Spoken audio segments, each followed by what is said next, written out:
If there's one thing we can all agree on in the world of politics, it's that civility is a rare trait in our policy and political debates these days. But more and more voices are calling for the return of civility to help heal our nation's wounds in some very important ways. People are all too eager to instrumentalize others in order to win, to get whatever it is that their objective is. And that is deeply concerning. On this episode, we sit down with the author of a new book who argues that civility isn't just something we do, but it can be a character trait that becomes part of who we are, and that it's never more needed than it has been today. You're listening to Defending Ideas. Defending Ideas is a weekly podcast produced by Sutherland Institute. On this show, we are committed to renewing the principles of common sense conservatism, making you a better champion of sound ideas. Welcome to another episode of Defending Ideas. I'm your host, Nic Dunn, and this week we're talking about civility and how it does or doesn't play a role in American culture and also with respect to politics. And being an election year, which might sound like a weird time or a terrible time to talk about civility, we feel like it's very relevant because American politics often feels anything but civil. But an author of a new book that we're talking with today might have a solution to that. Her name is Alexandra Hudson, and she's the author of The Soul of Civility. Alexandra is also an award-winning journalist. She's an author and speaker, and she's the founder of something called Civic Renaissance, which we might get into, which is a newsletter and an intellectual community dedicated to moral and cultural renewal. So we're going to be talking with her today about her book, The Soul of Civility, Timeless Principles to Heal Society and Ourselves. Alexandra, thanks so much for joining us on Defending Ideas. Thanks for having me, Nick. Well, just the subtitle of your book, To Heal Society and Ourselves, I can't think of a more important thing we need to do in our current political environment than have some healing, and turning to timeless principles is probably a good way to start. So I want to ask you if you can frame this for our listeners. We, of course, approach these things through the lens of public policy and political disagreements. As a policy think tank, that's the world we live in. But I want to ask about what prompted you to write this book, and was it informed by sort of the political polarization we're seeing in America right now? Does that create a need for a book like this? Is this kind of a unique time? Give us the context of how this came about.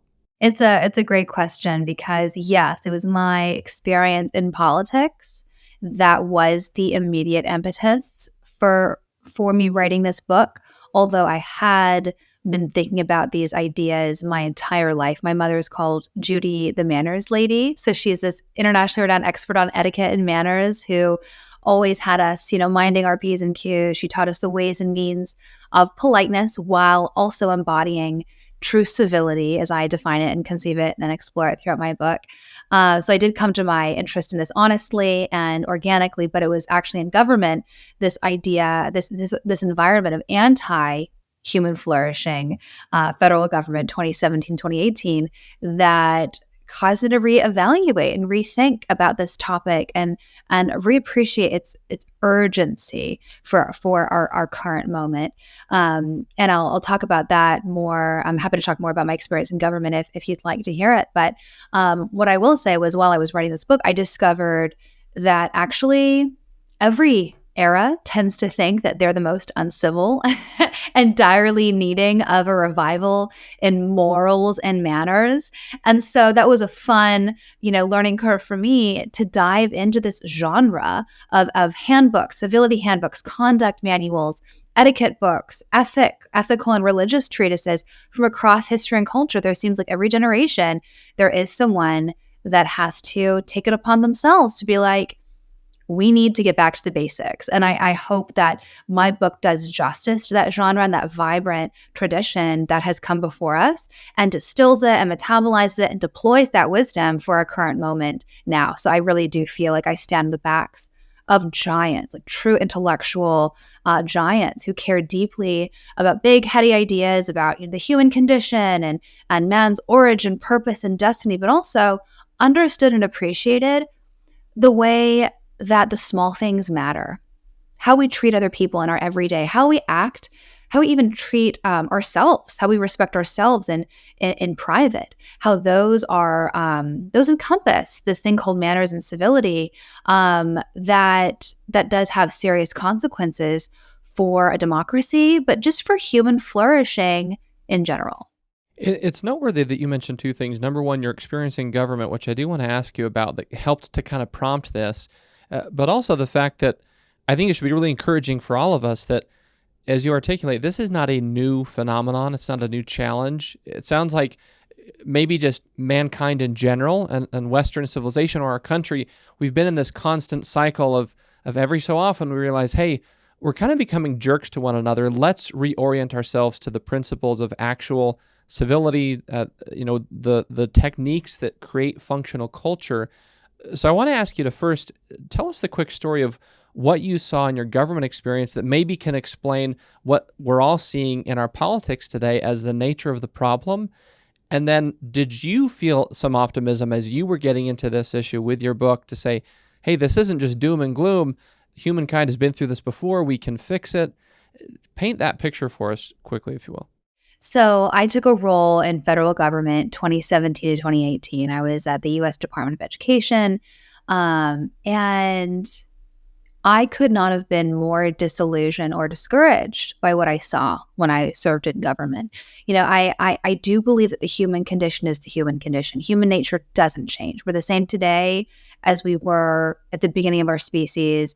We're the same whether we're in Washington, despite vocation, locale. The human nature doesn't change. However, I don't want to paint any vocation or locale with a broad brush, but generally speaking, there were these two extremes when I was in government. I saw people who had sharp elbows and who were hostile and belligerent, and they were willing to step on anyone to get what they wanted.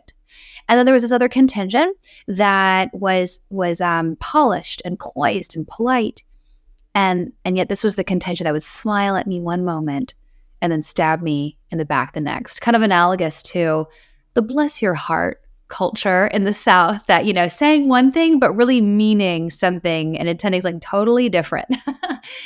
So that experience clarified for me two key things. One, that these two extremes, the extreme hostility and the extreme politeness, seem like polar opposites. They seem very different, but they're actually very similar. They are two sides of the same coin. They both instrumentalize others. They both see others as means to one's selfish ends, as opposed to seeing other human beings as beings with dignity and worth and respect just by virtue of our shared moral status as members of the human community. So like the belligerent contingent sees other people as willing to be as pawns to be stepped on in order to succeed, whereas the polite contingent sees other people as pawns to be manipulated and orchestrated in order to get ahead. But both have an insufficiently high view of the gift of being human. And that's really the purpose of my book. My book is a humanistic manifesto for these divided and barbaric and dehumanizing times that we find ourselves in, where people are all too eager to instrumentalize others in order to win, to get whatever it is that their objective is. And that is deeply concerning for so many reasons. And I hope that my book is an antidote to that, to help us reclaim a high view of humanity in all of its forms, especially in those that we disagree with whom we disagree. This experience also taught me that there's an essential distinction between civility and politeness.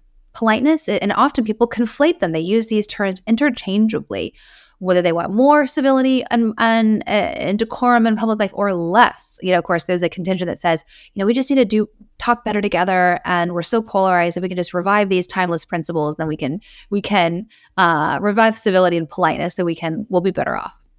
And of course, another contingent says, no, we need to check decency and respect and civility at the door and politeness at the door, because those are the tools of people in positions of power, the patriarchy, white supremacists. That's the stuff of respectability politics. And that's the enemy of social progress, justice, and equality. And we need to abandon that to pursue greater goods and greater equality in our world. And yet both these contingents miss this essential distinction that I'm about to share with you, that politeness is manners, it's etiquette, it's technique, whereas civility is a disposition. It's internal. It's a way of seeing others as our moral equals who are worthy of a bare minimum of respect just by virtue of our shared moral status as members of the human community. And that sometimes actually respecting others requires being impolite, telling hard truths, engaging in robust debate. Alexandra, you mentioned something I want to touch on, and it's this idea that there's some criticism of this idea of civility coming from kind of both sides, or all sides rather, where you say on one side it's folks saying, well, it's this code of conduct that entrenches existing authority somehow that's used to control people, or on the other side, and where I see it often from folks on the right saying, well, no, if you're being civil, you're being too squishy. You're not being a strident enough defender of our ideas or attacking or criticizing the ideas we disagree with. And it strikes me that both of these are flawed.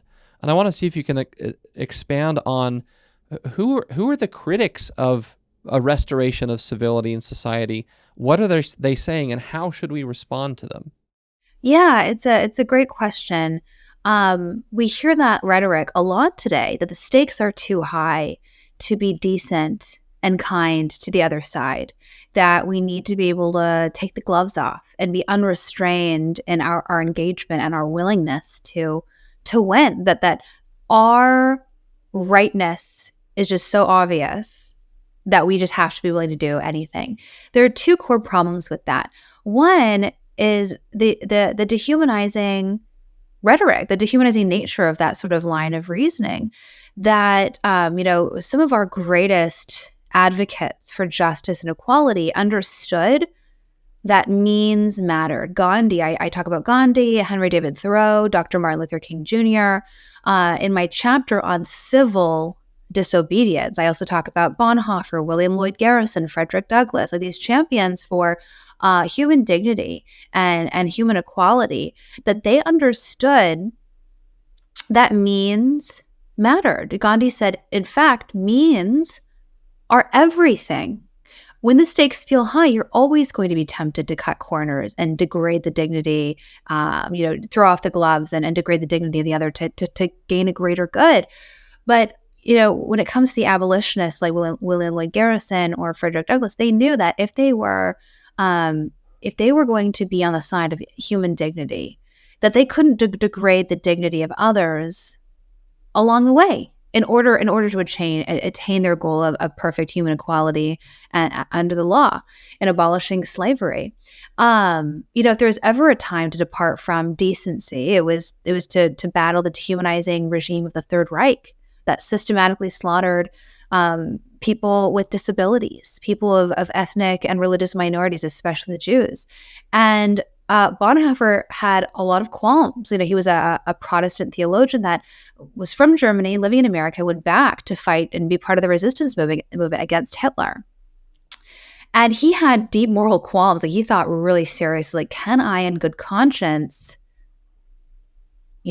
kill Hitler? Like, he in order to prevent further injustices from happening under his watch. And he ultimately decided to be part of a plot to assassinate Adolf Hitler. And he was, in fact, assassinated for his involvement in that plot. And yet, if even Bonhoeffer had pause, like whether or not he should engage in violence in order to stop the evil of the Third Reich, we are not grappling with as evil with any evils as with any nearer magnitude as that, and we can also have humility and pause. But if you look at the example of Reverend Dr. Martin Luther King Jr., he saw civility as actually a powerful and potent tool to achieving justice and equality. Anyone who was part of who wanted to be part of his peaceful, nonviolent resistance movement had to undergo this process called purification, by which they purified their motives of any vitriol or rage or ego and self-righteousness, and cultivated instead a deep love and respect for the people whom they were about to protest. And then once they did that, they purified their motives, purified their hearts, purified their intentions. That love and respect for the people whom they were protesting informed their protest. It compelled it, actually. It was an act that the sit-ins, the letter writing campaigns, the marches, that was an act of love. It was done out of love, done out of respect, saying,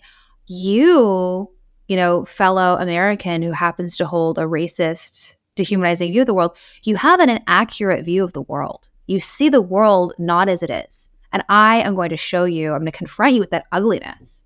I'm going to prick your conscience, hopefully. And it worked. It was an effective tool. That's a form of civility, cultivating that civility, that love and respect that demanded the speaking of truth to power, that demanded the action.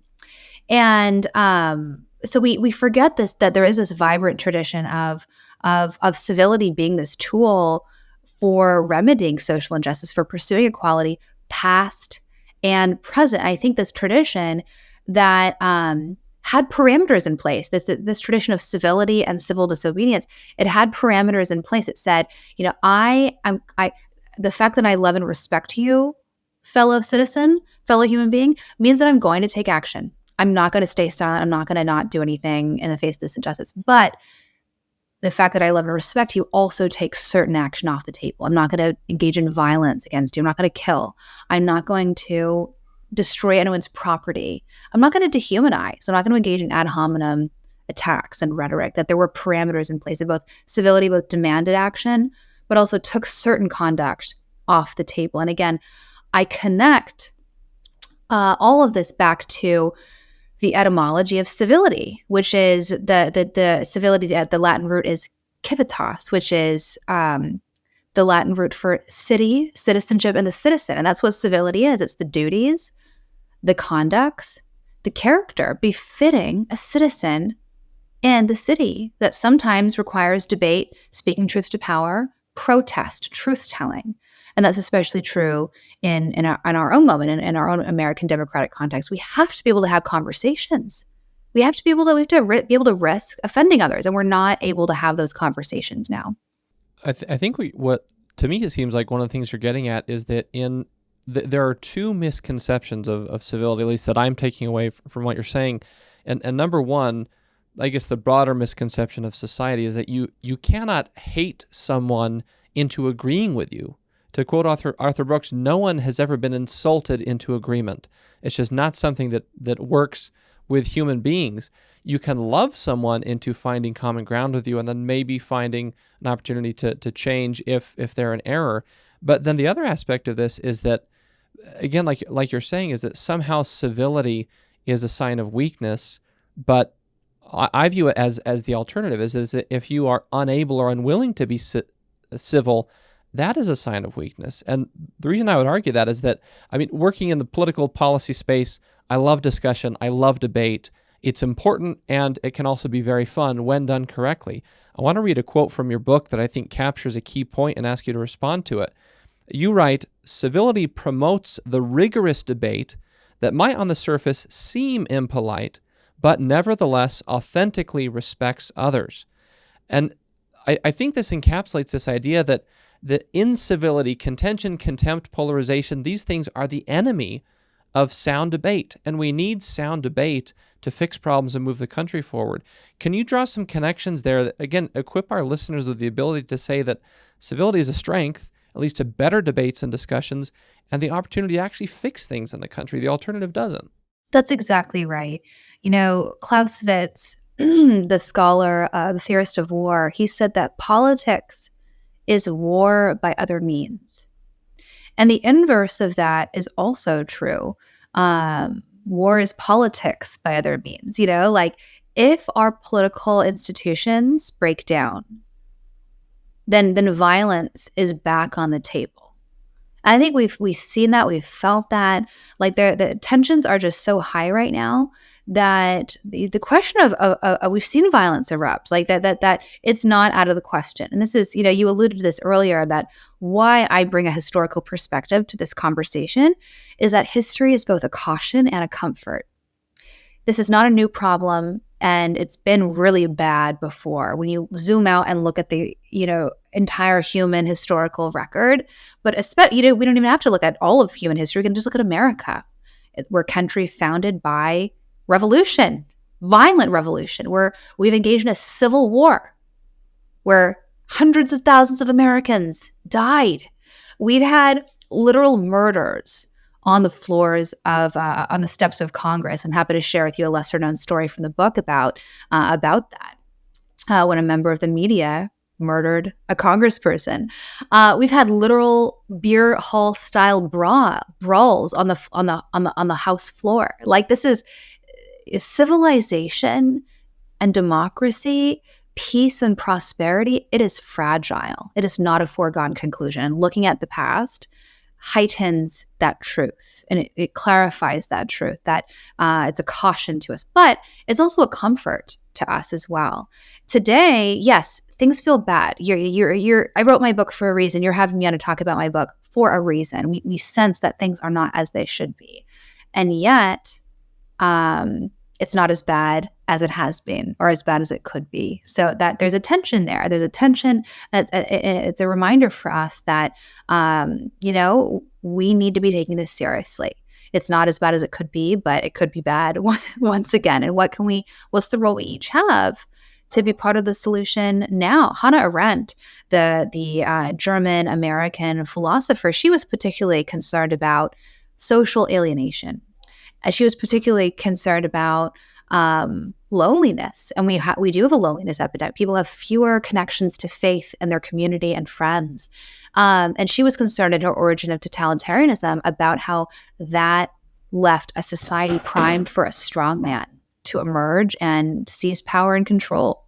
And what's interesting about a crisis of alienation and loneliness, like what we have, like what the Germany that Arendt was writing about experienced, is that government doesn't have a role there, right? Like, we can't just have a national friendship policy, right? That sounds terrifying, absolutely horrifying. That it's organic, it's spontaneous, it's local, individual, and it has to be voluntary, right? Like, you can't have a government mandate. You have to have at least 5 friends, and have dinner parties once a week. That would just be monstrous, right? But ideally, we would live in a society where we wanted to do that. And how do we create that? How do we foster that? That's what's so beautiful and fascinating about this topic, and why I love this topic. Why I love the topic of my book is that it's beyond the realm of the natural techne, the natural tools of public policy, right? It's beyond the realm of legislation, beyond the realm of our national leaders, and that's exactly why it's so important. That's exactly why I wrote my book, for everyday Americans, for everyday citizens, and why at the end of every chapter I have advice, pieces of maxims and distillations in the chapter. Like, how does this apply to you now, and how can you start applying these to your life right now? That's what I think is so powerful about this message, is it is about each of us, which is originally the intent of self-government anyway. We have responsibilities as citizens. And I want to get into some of that more. We need to take a quick break, but when we come back, show us the way out. There's an optimistic message that's built into your book, everything you're saying. And I want to see if we can unpack some of that and then compare what you're proposing to some past civility efforts and maybe some of the current efforts that maybe run in parallel to what you're trying to achieve. And again, help equip our listeners with, here's the game plan. Here's how we get our society, our country out of this rut that we're in a positive way. So we'll get into all that when we come back. We've been talking with Alexandra Hudson, author of The Soul of Civility. This is Defending Ideas. We've got more to come. We'll be right back. Sutherland Institute is an independent, nonprofit public policy think tank based in Salt Lake City, Utah. Our mission is to defend the principles of the American founding and strengthen the institutions of civil society essential for those principles to endure. Sutherland provides research, events, and multimedia to policymakers and the public to promote the principles of faith, family, freedom, opportunity, and responsibility. Visit sutherlandinstitute.org.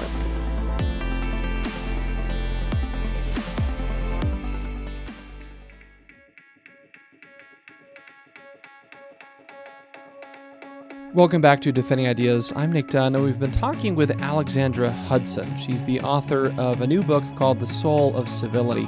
We're going to continue the conversation and explore how we can apply these ideas to our own lives and what effect they might have on our political landscape, our policy debates, and our country as a whole. But first, I want to remind you all, if you like what you're hearing today, please visit defendingideas.org. You can find this and all of our previous episodes, and also get access to short clips from all of our conversations that you can share on social media and use in your conversations with friends and family about these issues we're talking about today.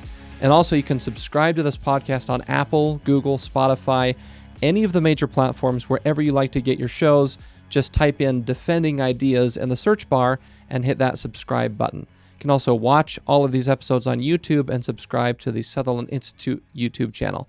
That's defendingideas.org.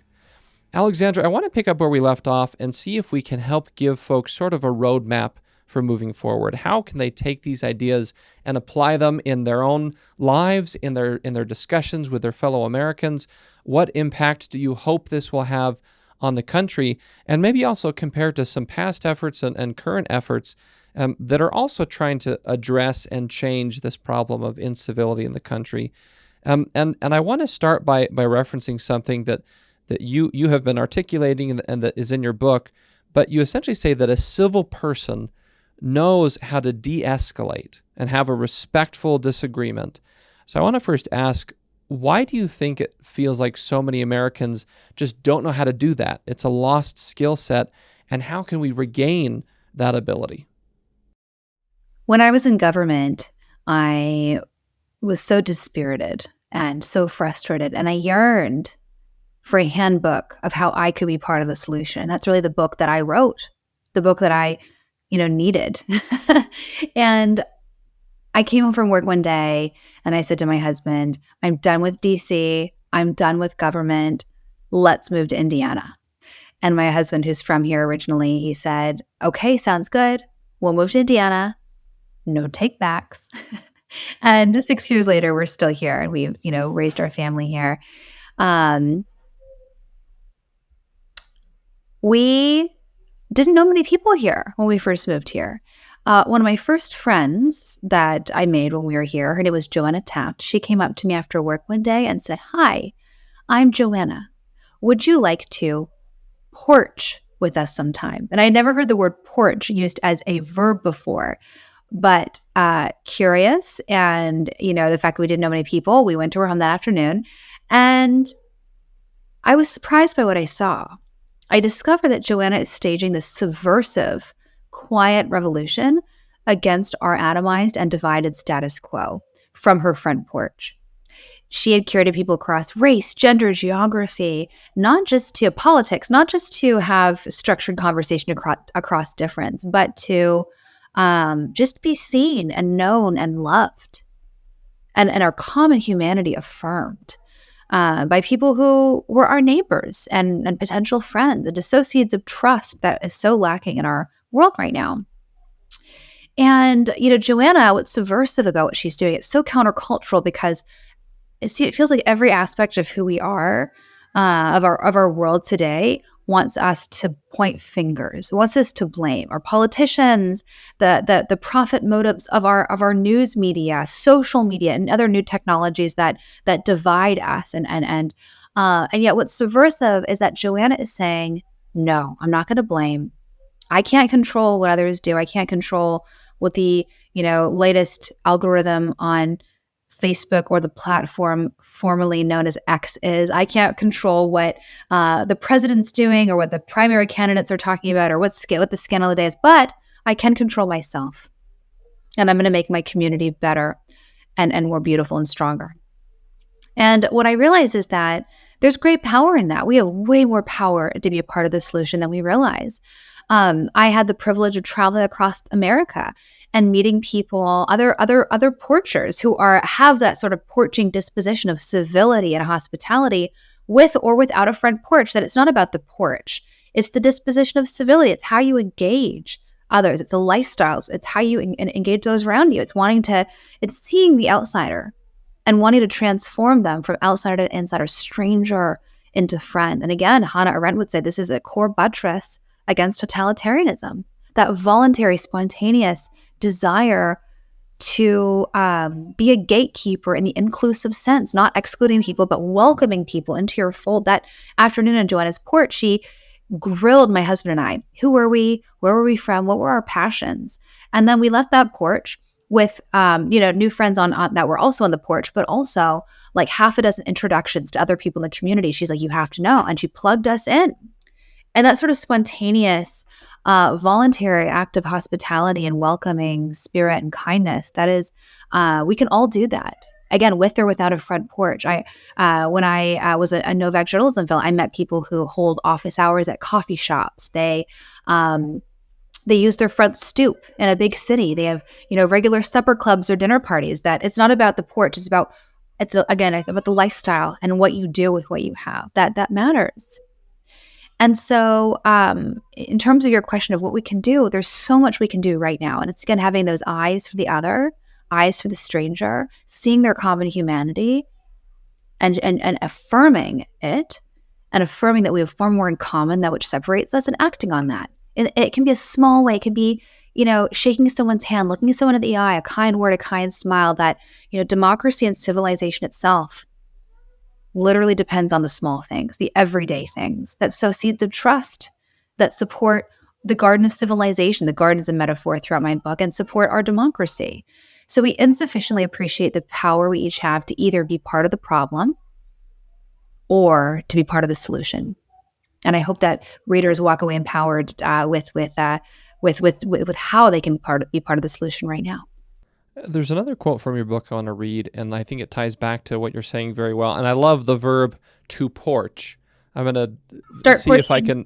Yeah. Yeah. If I can do that and not sound weird saying it like, what, Nick, you're in Utah, why are you saying porching? But the concept is amazing. It's the sense of community. And I love how you're articulating that if we can shift the focus for the solution is not, well, as long as I vote for the right person, come November in an election year, then we can win and then we can have civility. That's the wrong framing. If all of your focus is on national politics, we're missing the key point, and that is these connections we have, the need to rebuild our community-based civic institutions. You channel a lot of kind of these ideas Yuval Levin from AEI has written about as well. And the quote I want to read that I think demonstrates the need that you're giving the solution for, from your book, you say, reasonable minds will disagree on important subjects. Civility means that even unreasonable minds deserve some level of respect. And I think it's that last part. It's the idea that, well, what about someone who I view as unreasonable in their views? I still need to respect them. If we're doing this work of building community, building institutions, seeing other people as humans first, then by the time we get around to their political views, we'll say, well, I actually don't agree with that, and here's why. But that matters less than the fact that you're my friend, I love you, you're part of my community. How do we marshal everybody to just agree with that approach? Is there a way that we can have this national movement to do that? So again, I'm skeptical of anything national ever. Grassroots with national effect. I believe in the subtitle of my book says it all. We can heal society by healing ourselves and choosing to make our lives tools of social healing. There is great power in that. And, I just last week was in the community of Carmel, Indiana. I got a call from the president of the city council there back in November, who I'd never met before. And Carmel is a community not too far from where I live. But and he said, how do we embody your book in our city? And so he hosted a public event at the library. Over 300 people came out, and several hundred more tuned in online, and they want to put my book in Carmel City schools. And it's just really, and they want to have a civility school. They want to have a civility pledge where all of these citizens of Carmel demand that whoever's running in whatever election, they don't engage in negative campaigning. They don't engage in ad hominem attack, that people are hungry for a better type of politics. But the thing is, the irony is, the only reason that politicians, do what they do, the only reason politicians do anything they do is to appease voters, because it appeals to voters, right? And so if voters demand something different, something better, it will change things. But we have to stop pointing fingers, stop blaming, and focus on what we can do, and focus on ourselves. And that's really the beauty of our regime. The beauty of a democracy is that the citizen is prior to the state, prior to the elected official. And that if we demand change and embody change, that can be a powerful indicator and part of the solution. So we've got a few minutes left before we need to wrap up. I want to ask you about two, what I view as parallel movements that are kind of in the same spirit of what you're talking about. One is Arthur Brooks, former president of AEI. Now he teaches at Harvard. He's kind of become the national expert on happiness. He wrote a book called Love Your Enemies, where he makes what I would say is a similar argument, where he says, look, we need to restore love to our country. And he actually makes the point that if you use the analogy of marriage, if somebody says, hey, how's your marriage going? And you say, well, my wife and I were civil to each other. People are like, oh, that sounds worrisome. So he's using different language. He's saying civility is not enough. You need to love each other. And so I want to ask how you view your argument for this restoration of civility folding into that. And then to bring it one step closer, here in Utah, our Governor Spencer Cox has recently launched a Disagree Better initiative through the National Governors Association, which he's the chair of this year, where he's essentially arguing, saying, look, we don't need to disagree less. We need to be better at disagreeing. We should have vibrant, robust disagreements. We need to do it in a better way that is civil and respectful and loving. So kind of place what you hope to accomplish in context with some of these other movements. Are we all running in the same direction? Yeah, it's a great idea. So a great question, rather. Adam Smith, he is known for his book, The Wealth of Nations, this inquiry into free markets and the prosperity it yields. But he has this other book on moral philosophy. It's called A Theory of Moral Sentiments. And he has this really powerful reflection in TMS, as Smith's friends like me call him, where he says that every society needs justice. In order to be a society, we need justice. And what he means by justice is that it's kind of a negative view of life, restraining yourself. Like it's the bare minimum and to analogize that to civility, I call civility the bare minimum of respect that we are owed to others by virtue of our shared humanity. And like part of civility is justice, like not actively harming others. It's like it's not doing things right in order to let people live their lives and allow us to live our lives free from other people interfering with us. But he says that's not enough. That's enough for society to survive, but to thrive, a society needs beneficence. And I love this word beneficence. It's an old word that means active goodness, and it's sort of this above and beyond ethic of positive acts of good. It's not negative acts where it's like, just do no harm, like you do you, I do me, I don't bother you, you don't bother me. It's active goodness, active acts of hospitality and charity and kindness that is beneficence, and that's what's necessary for society to flourish. And civility falls on that spectrum, right? It falls on the negative spectrum, like, sometimes bite your tongue, sometimes don't punch your sibling in the face when you want to, right? Like there's an aspect of restraint to civility and just the bare minimum that you owe others. But there's also an aspect of positive obligations that we do have to others. And I have a whole chapter in my book on hospitality as one of these positive obligations. Like we don't owe every single person in the universe an invitation to our family dinner table, right? But like when people do choose to do that, in the same way that Joanna invited me onto her porch that afternoon, it's beautiful. It is noble. It is good. It should be recognized and celebrated. It should be emulated. And that is the stuff that allows the society to flourish. In Catholic theology, there's this concept of supererogatory acts. Like kind of there's the bare minimum that you do to just be a good person, be a good human, be a good Christian. But then there are kind of these above and beyond things, the bonus points, the supererogatory things. And that's kind of like what hospitality is. Like, so civility is like on that spectrum. So when Arthur Brooks says it's not enough just to be civil, like we need love as well, like civility encompasses all of that. It's on that spectrum. And that different contexts, different relationships require different things. Again, we don't owe everyone, every stranger in the world, an invitation to our home and even our friendship. Like part of part of civility is saying no. It's having healthy boundaries. It's saying respecting ourselves and others enough to be like, actually, no, I don't want to say yes to you and then resent you and resent myself for not having the courage to say no. And that can be deeply uncomfortable. Like, for all the vitriol in our world today, I think we're exhausted. We overcompensate by like being nice in our personal lives sometimes. And we're like, we overcommit. We're like, I don't want to offend. I don't want to ruffle feathers. There's like so much controversy. Like, I just want to kind of go with the flow. But like, it's not worth doing that if we feel badly about ourselves and resent other people, right? Like, that's actually respecting. Part of civility is respecting ourselves, and, you know, in addition to others. And so I think that relates also to your question about Governor Cox's Disagree Better initiative. It sounds excellent.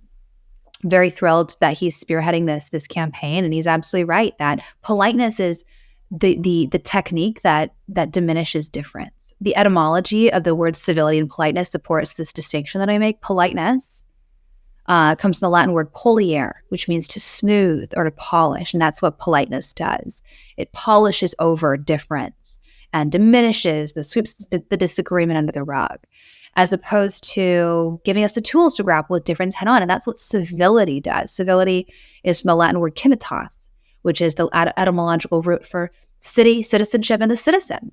And that's what civility is: the habits, the disposition, the conduct, the character befitting a citizen in the city, and especially in a democracy that requires truth-telling. It requires sometimes protest, as we've talked about. It definitely requires disagreement. But again, as we talked about when we were discussing civil disobedience, disagreement within a certain set of parameters, right? That civility says, yes, we have to disagree sometimes, but it's going to take certain modes of that disagreement or expression of that disagreement off the table. No dehumanizing rhetoric or conduct. Well, Alexandra, we're almost at time, but in the 30 seconds or so we have left, it's 2024. It's a contentious election year. What's one thing that each of us and all of our listeners can walk away with? Here's what I'm going to do this year to try and embrace and internalize in a better way this sensibility of civility that's missing in our country. Remember that everything we do and say or don't do and say matters, and either supports or detracts from this joint project of living well with others, and it either supports or detracts from our democracy and civilization itself, and that nothing is innocuous. Every interaction with every person, it has a moral dimension and a moral significance. It's an opportunity to see someone, to know someone, to affirm their humanity. That even in ignoring someone, not looking our cashier in the eye, not thanking our Uber driver, those are small things that have big consequences for just making someone feel valued and seen and part of our community. And so I would just encourage people to see the weight, the moral weight to everything, to that there's nothing innocuous. And, as Pope Francis said, I'm not Catholic, but, be artisans of the common good, that we can be artisans of the common good in our everyday, and that we can weave through our actions, that every action of grace and compassion, kindness, charity, hospitality is a small thread in this tapestry of our democracy, of our civilization. And that there's power in that. We've way more power than we've realized. Nothing is innocuous. Nothing is insignificant. And not one of us, no person listening to this is insignificant either. We all matter. We all have the responsibility and the power to be part of the solution too. That's certainly an empowering thought to end on. I want to thank you for your time, for the book, for all the work you're doing. Tell folks where they can go if they want to, view themselves as part of this movement, as, again, not national, as you said, grassroots. It starts with each of us individually. What can people do to get involved, to move forward, to learn these skill sets? Where can they go? Please join me at Civic Renaissance. Just Google it, or at civic-renaissance.com. It's my publication and an intellectual community of 50,000 people in America, North America, but also around the world who care about beauty, goodness, and truth, and reviving the wisdom of the past to help us lead better lives, and who care about conversation and curiosity to be part of social healing. So please join me over there, and continue learning and being thinking about these questions with us. Alexandra Hudson, author of The Soul of Civility, Timeless Principles to Heal Society. and ourselves. Alexandra, thank you so much for spending your time with us and sharing these important ideas. Thanks so much for having me, Nick. Well, we're going to take one more quick break before we leave you with some final talking points. This is Defending Ideas. We'll be right back. Sometimes it's hard to keep up with the latest policy debate that affects your life. The solution? Subscribe to Sutherland Institute's weekly newsletter, where you'll find in-depth insights from seasoned policy experts, compelling multimedia, and advance notice of special events. Visit sutherlandinstitute.org. Welcome back to Defending Ideas. Before we finish this episode, there's really one big takeaway that I captured in my notes that I think is important for all of us to remember from this conversation with Alexandra Hudson about her new book, The Soul of Civility. And that's this: restoring civility doesn't mean weakening our position on any given issue that we happen to be talking about, nor does it mean watering down the core fundamental things we believe. In fact, to channel some of Utah Governor Spencer Cox and his Disagree Better initiative, having a more civil, respectful approach is actually going to lead to better discussions and, yes, better debates and better disagreements. In fact, it probably will lead to truer disagreements where we can get to the core of a given issue or principle and why we actually might truly have a different view than the other person that we're talking with. Because if we can engage with other people in this way, in this kind of approach, which means that we view the other person as someone worthy of dignity and respect just as much as you or I are worthy of it. We're going to have better conversations where, number one, we'll have a higher likelihood of winning someone over to our ideas, which of course is one of the goals of debate and discussion. But also it's going to open up opportunities to find common ground or consensus that you didn't know was there before, which might lead to finding a way to have some shared goals where we can actually make a difference on issues that we all care about. So this is an important approach, especially during a contentious election year, whether we're involved in public policy, if you're a policymaker yourself, or even just a voter, a citizen who cares about these things and talks about them often. A more civil, respectful, and dare I say even loving approach towards folks we disagree with is going to yield better discussions, yes, hopefully more robust, but respectful debate, and better oriented toward finding actual solutions. If we take this approach, I promise you, we're going to have better discussions, better debates, and politics is going to be a lot less frustrating and a lot more fun and productive for those of us who work in the industry or choose to engage in these issues in whatever sphere of influence we're in. That will do it for this episode of Defending Ideas. I hope you have enjoyed our discussion, and I hope that you feel better equipped to defend some of the ideas we talked about today in your conversations with friends and family or with your own elected officials. If you liked what you heard and you want to find more episodes and discussions like this, please visit defendingideas.org. You can also subscribe to the podcast on Apple, Spotify, all the major platforms, wherever you like to listen to your shows. Just search for Defending Ideas and click the subscribe button. Also, if you're watching on YouTube, make sure to subscribe to the Sutherland YouTube channel and click the little bell icon so you can get notified of when a new episode or clip is published there. Lastly, if you want to support the broad work that we do here, please visit sutherlandinstitute.org/donate. That will do it for this episode of Defending Ideas. Thank you so much for being with us. From the Sutherland Institute in Salt Lake City, I'm Nic Dunn. We'll see you next time.